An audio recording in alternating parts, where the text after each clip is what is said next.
نام زیبای الله چی است؟ جبار است.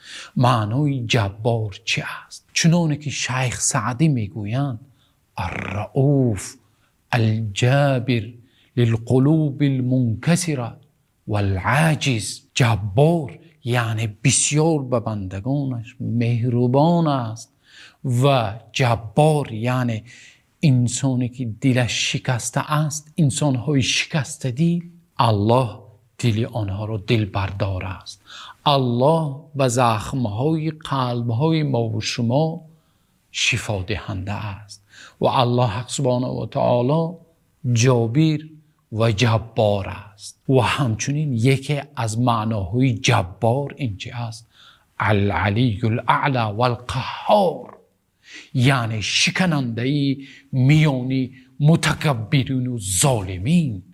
یعنی ببینید اگر کسی یک نفر را بالایش ظلم کرد و قلب او را شکست، الله حق سبحانه و تعالی این بنده را چیکار میکند؟